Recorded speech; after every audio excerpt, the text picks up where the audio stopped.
Yeah, it's good to be back, guys.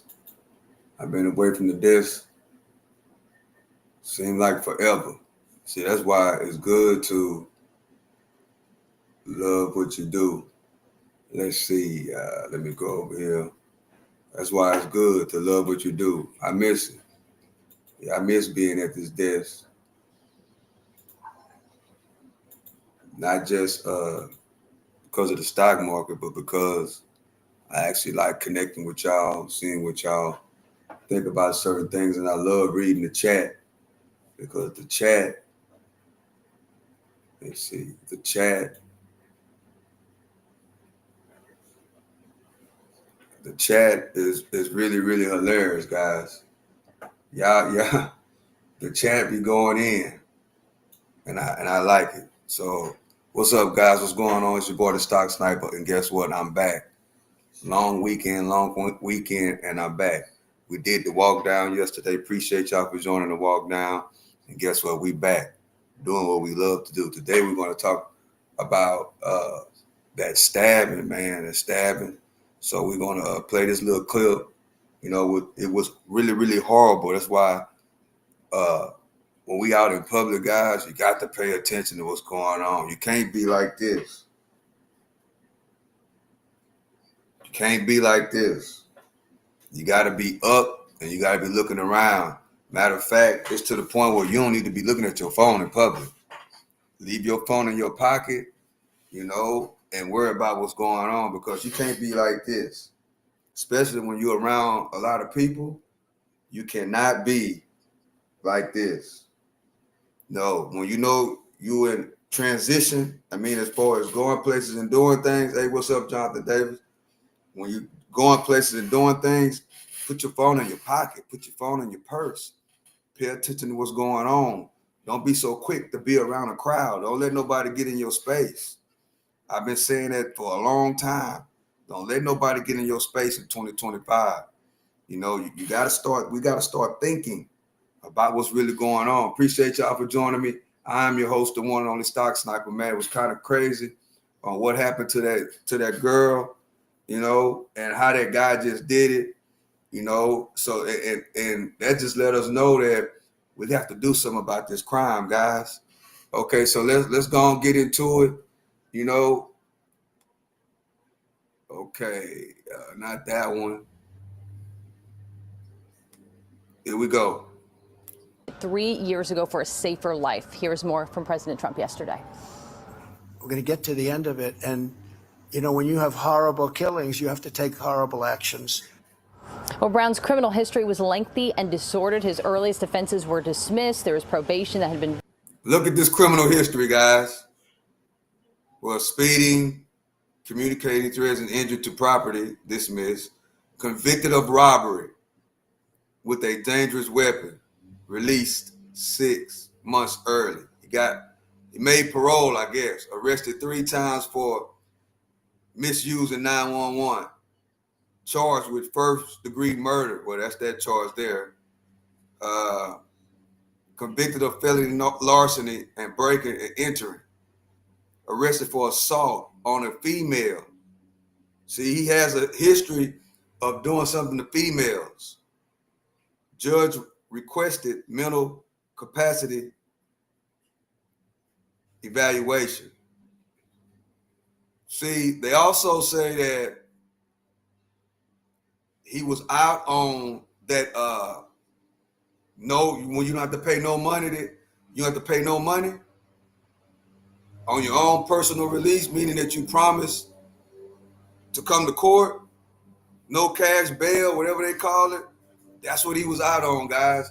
That's what I was talking about a few weeks ago.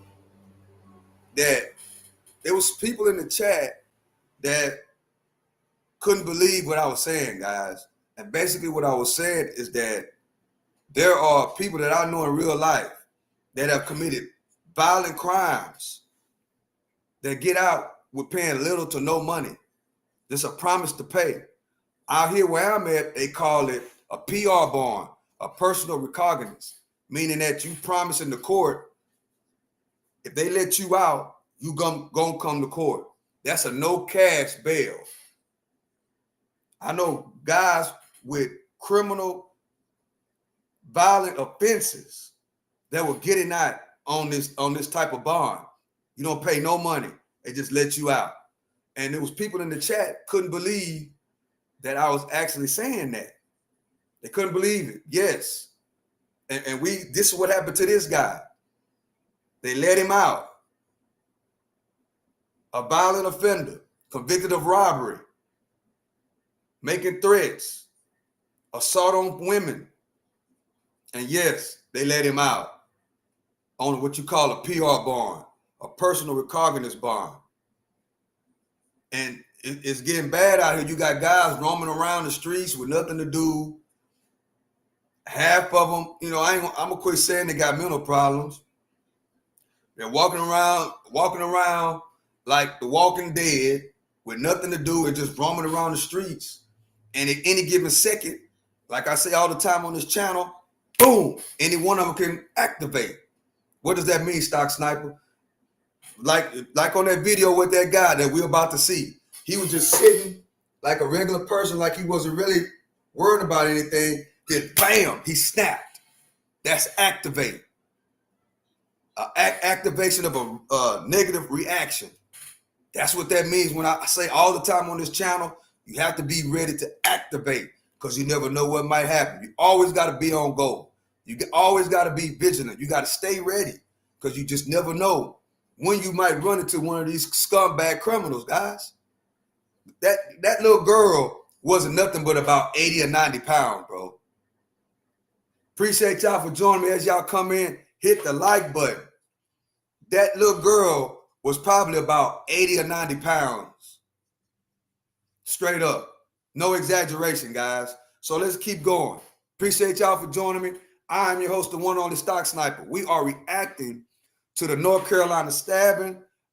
And also, I got something else I want to show y'all on the back end after this. Appreciate y'all for joining me. I am your host, the one on the Stock Sniper. I've been missing for a few days. Now I'm back. Let's go.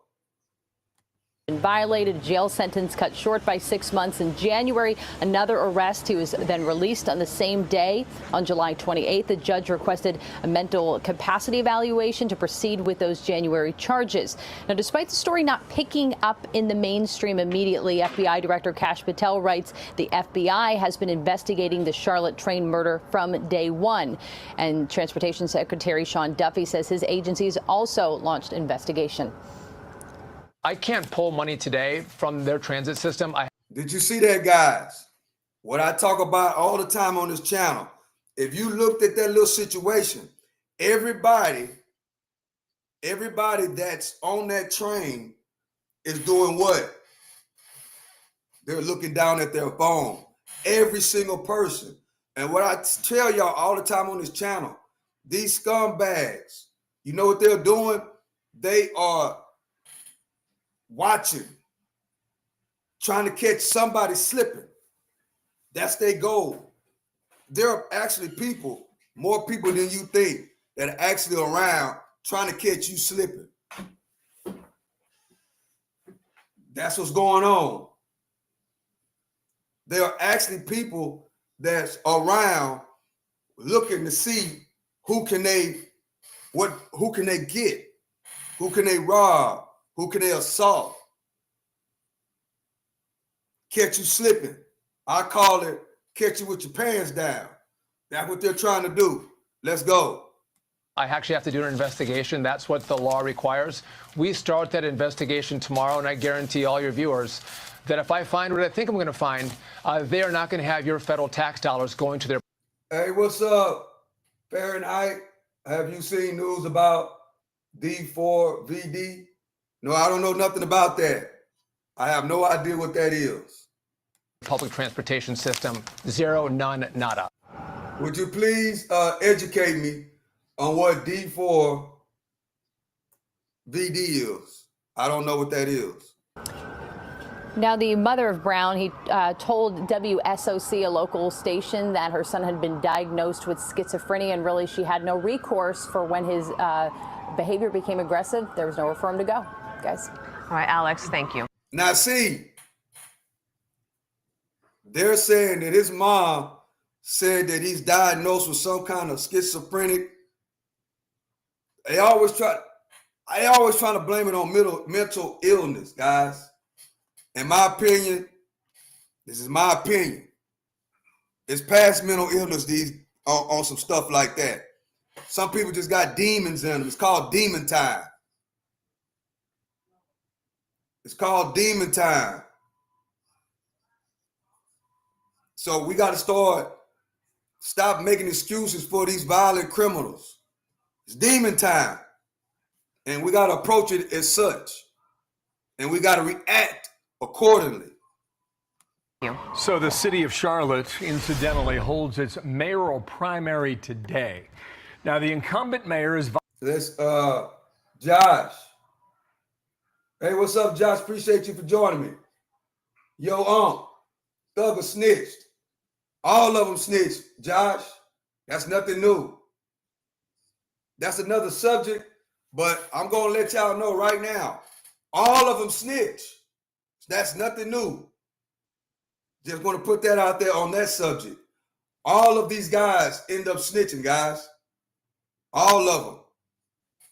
So don't be surprised that these guys are snitching. That's nothing new. That's what they do. Vi Lyle, she issued a statement announcing more security on the light rail trains, and she also called out the courts for releasing the suspect after repeated arrests. However, that's a sharp turn from her previous statement, which blamed the stabbing on a mental health crisis. She did not mention anything about criminal history in her initial response. So now the city's Fraternal Order of Police gave this blistering response. Here's their statement. We've been complaining about this and calling for action. It's been met with crickets. We are glad the media is not letting this story go. If it's uncomfortable to read, good. It's supposed to be uncomfortable. This poor young girl was killed because of failures in a system designed to protect her, end quote. Now, the mayor, Lyles, faces 4 primary challengers in that vote today in Charlotte. And some on the city council calling out the systematic failures that enabled this crime. And here's council member Edwin Peacock earlier. We have a court system that's overwhelmed.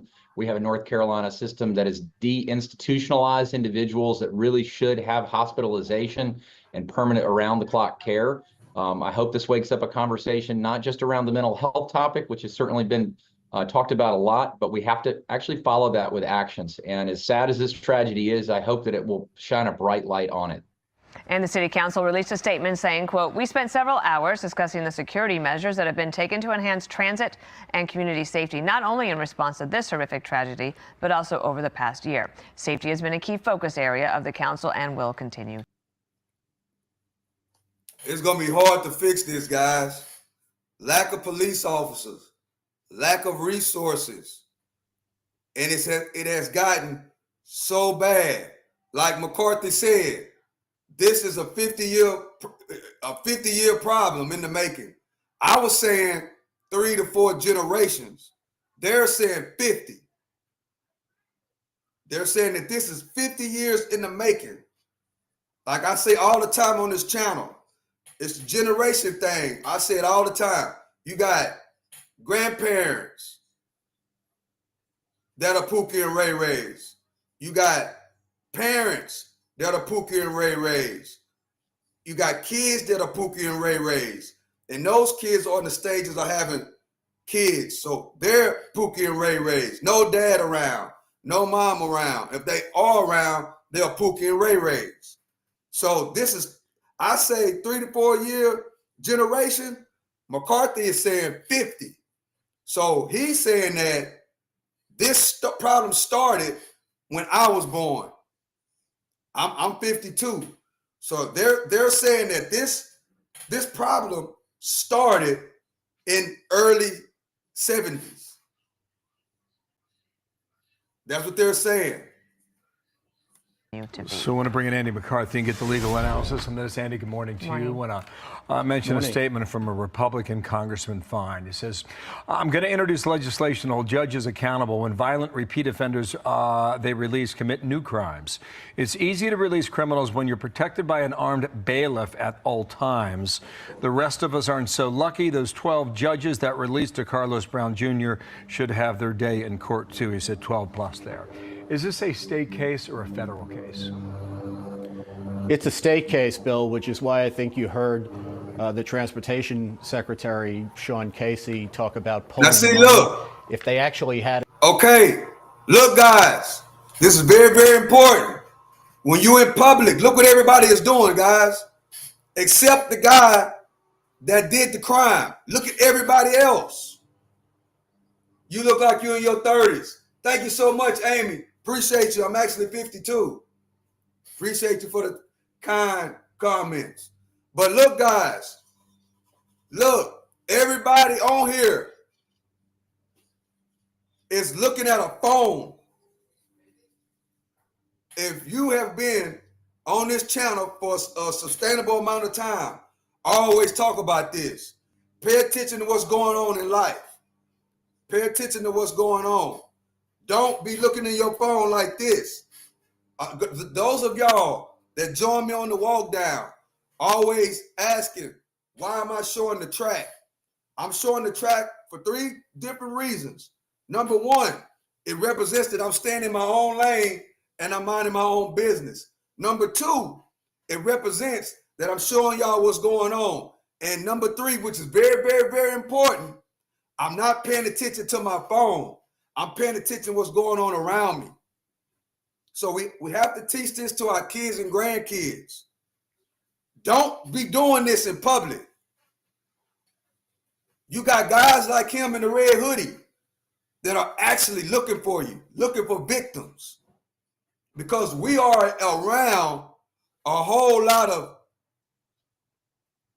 people with no money, people that are homeless, people that are just ripping and running the streets.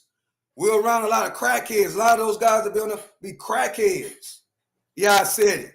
You know, a lot of them be junkies and drug addicts. You know, waiting for any second to activate and catch a victim.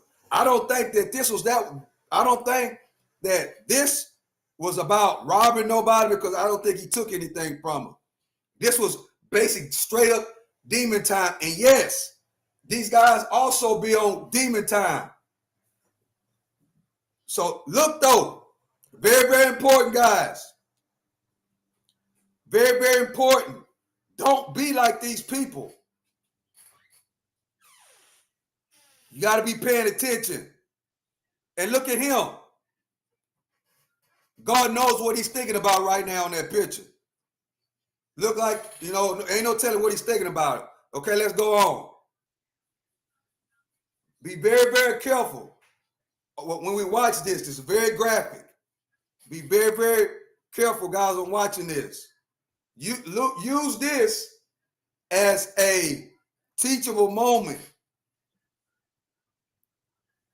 as a training. So when you're out and about, it's kind of crazy that we come to this now, but you got to be paying attention. You got to be paying attention. You just about got to know who you're riding this bus with. Like that guy in the back there, he got his back against the wall. If you get onto a bus and it's like this, do not sit right here. Where the girl was, don't sit there. If there's an open seat in the back, go sit back there and put your back against the wall. That way you can see what's in front of you. So always be vigilant. And if you have to get off the bus or sit in the front, you got to make sure you're prepared and you're watching everything and everybody. Let's go. a statute, I appreciate what Kash Patel said about how the Bureau has been investigating from the start. See, look at that.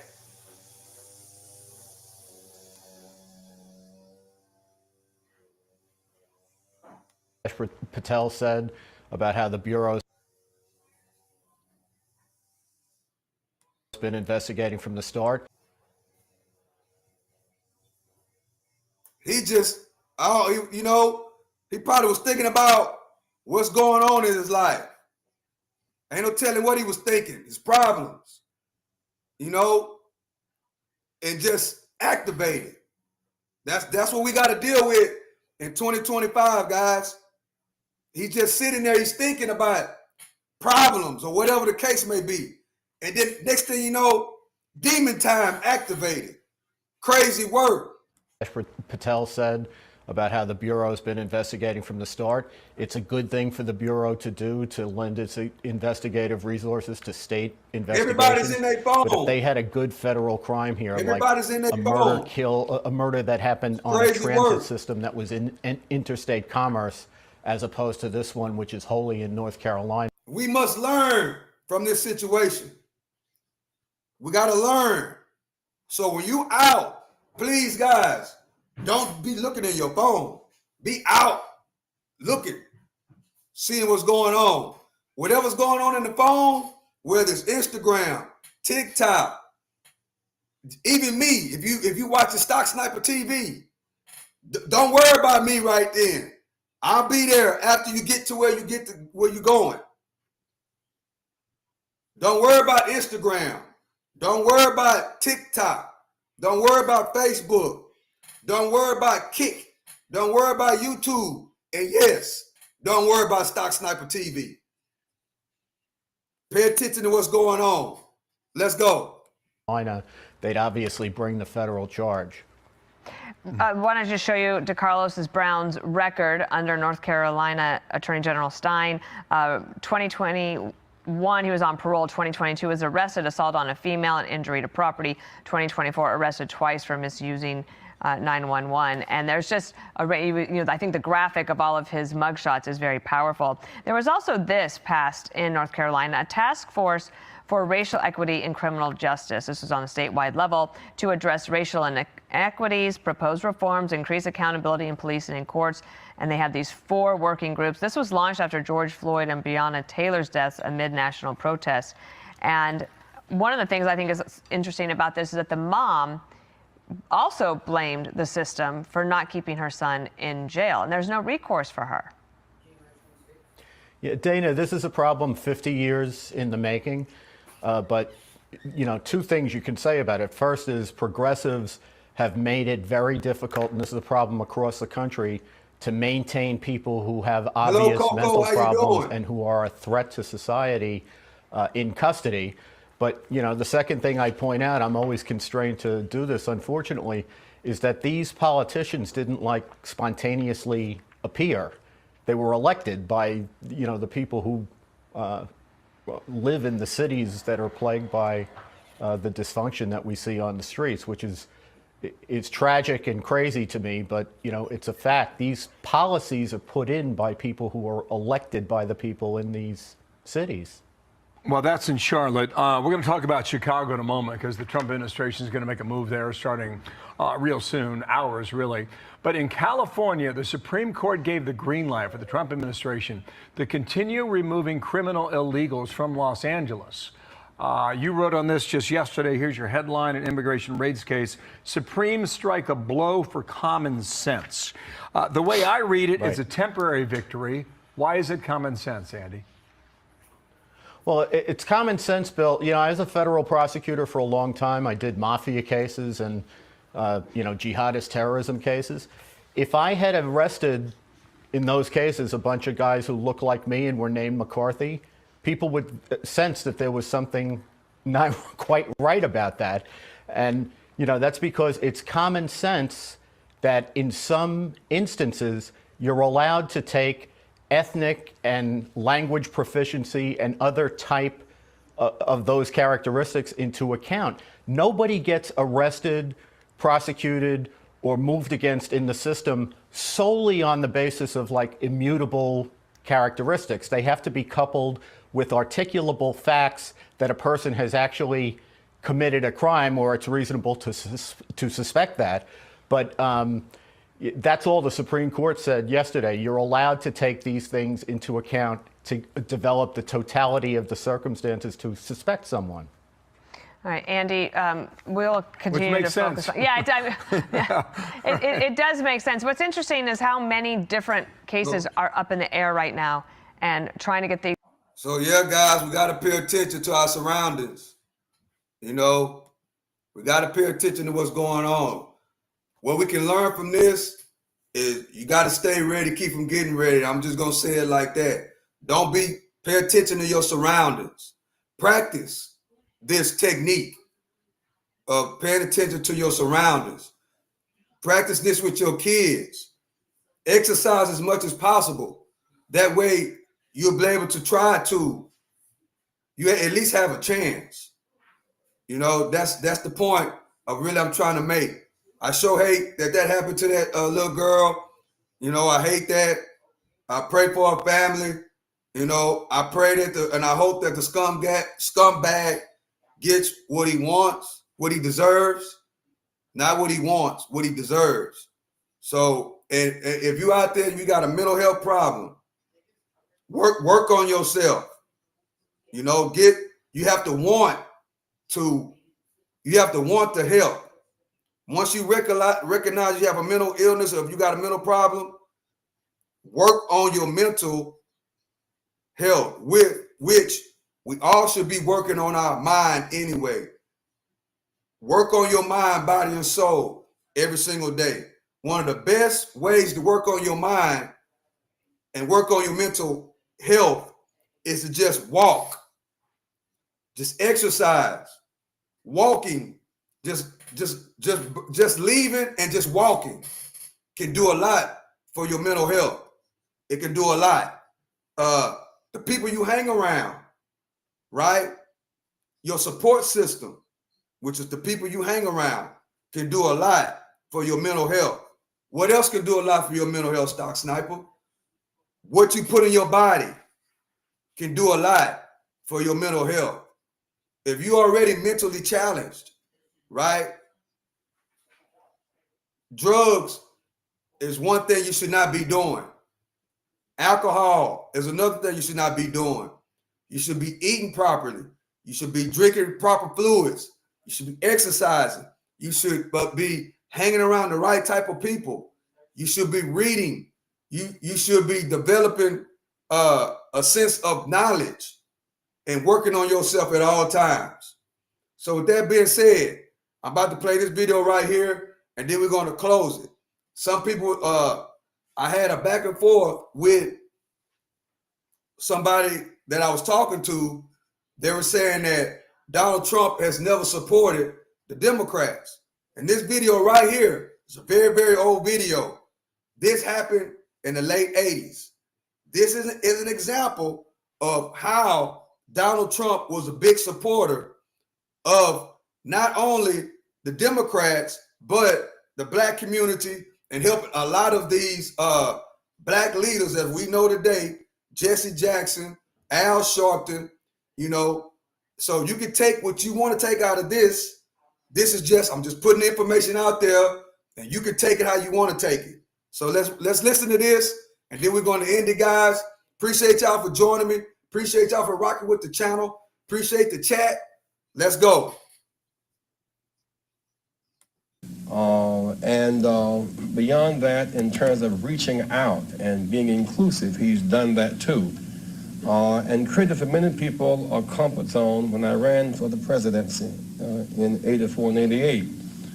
And many others thought it was either laughable or something to avoid. He came to our business meeting here in New York because he has this sense of the curious and a will to risk to make things better. And so aside from all of his style and his pizzazz, he's a serious person who is an effective builder of people. Last year he was a part of our workshop, of our panel workshop on what are the challenges and opportunities. And so this, a year later, Donald Trump, for a few minutes, challenges and opportunities to embrace the underserved communities. Donald Trump.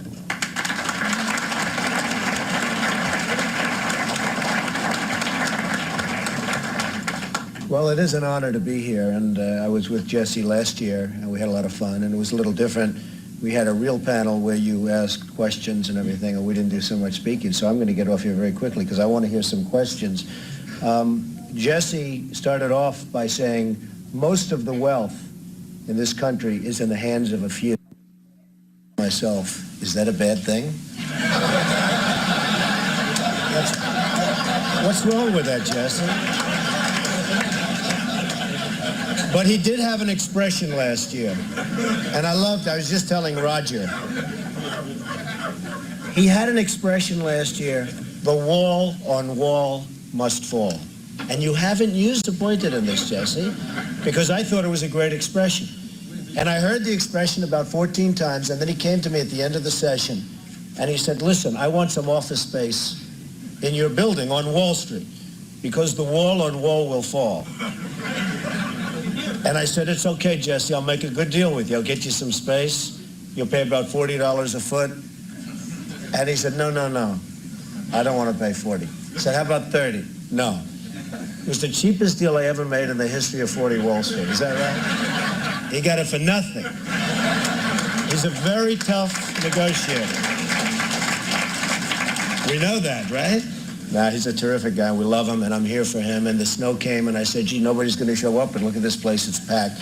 I do want to say a couple of things. First of all, where's Percy? Oh, okay. I thought you left, Percy. That would have been terrible. I get up and you leave. I would have been insulted. But, you know, he's been a special friend of mine for 25 years, for a long time. And Percy was the borough president of Manhattan when I was really starting out, and he helped me so much on the Commodore Hotel, which he mentioned before, which became the Grand Hyatt, and so many other things. And he is really, and I listened to him speak, and I said to Roger and Roy, listen to those tones, listen to that voice. Have you heard that before, by the way? What a beautiful tone, and what a beautiful man, and we love him. You really were a big help to me right at the beginning, and I really appreciate it, and you've done some great jobs. So I just want to sort of acknowledge that. Now, another couple, I'm sitting here with this man, Roy. If you want to borrow money, but with him you have to pay it back. That's the best. But if you want to borrow money on Wall Street, you go see Roy, because there's nobody like him at Goldman Sachs. And if you do want to run for president, you see this guy. You're 3-0. And when he left Bush, you know what happened to Bush's last campaign, folks? It wasn't very pretty. And now we have President Clinton, who's coming tonight. And I guess you like President Clinton very much, right, Jesse? You hear what he just said? If you're just now trying to understand, listen to what he said. He's a Democrat at this point. He's a Democrat.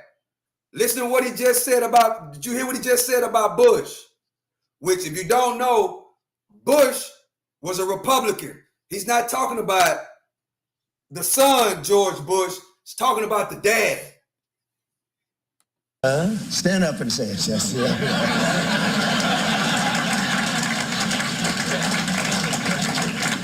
Well, I just say a few words. I mean, Wall Street and New York City and this whole region is doing unbelievably well.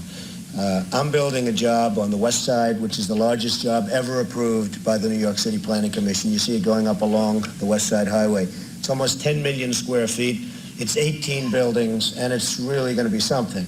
We're building a building that you probably heard of recently. It's the tallest residential tower anywhere in the world. It's 90 stories. People aren't happy about the fact that I'm building a 90-story building in New York City, but it's an as-of-right. It's called an as-of-right building, meaning you can do it by zoning, and it's going to be truly magnificent, right directly, of course, from the United Nations. We just bought the General Motors building. We just completed Trump International Hotel and Tower, which just yesterday got the Mobile 5-star award. Only 4 in the country got it for its whatever it is, and it's been a tremendous success. We're doing a lot of other things, and I will tell you, a large percentage of the people, and especially in construction, that are building these great jobs are black and minorities, and I'm very proud of it. We have close to 25%, and I think the number's going up, and they do a great job. There are no better builders than we have in New York, and a big percentage of that is black and minority folks. So I just want to thank everybody in the room for being here. I look forward to some questions. And then I don't know how we're ever going to leave this building today, because if you look outside, it is terrible. But we'll figure a way. There's always a way. And thank you, Jesse, and congratulations. Venture capitalists that helped you initially capitalize your business. Would you share with us who those companies are and were, because now you've exited and they've exited? And would you also talk about the talent that is currently in that industry that a lot of people in this country aren't aware of, particularly the people on Wall Street? Yeah, when we put these companies together. And I'm from Athens, Ohio, which is the best kept secret in America, but thanks to Reverend Jackson's efforts, I think you all are going to learn more about Appalachia.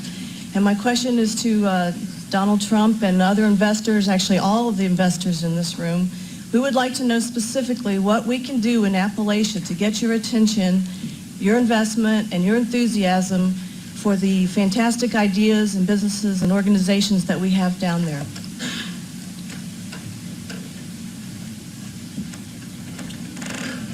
Well, Jesse wants me in Harlem, and you want me in Appalachia, so I don't know what the hell. I don't know. What do I do, Charlie?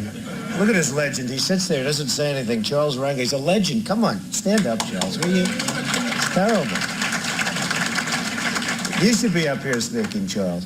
Well, certainly it's something we'd love to take a look at, but I've got my own problems in New York. I can't get a 90-story building built. Maybe I need your help, Charles. I hear it's a tremendous place. I hear it's got great opportunity, and I'm sure it's going to be successful. And if you align yourself with Jesse, I have no doubt about it at all. Good luck.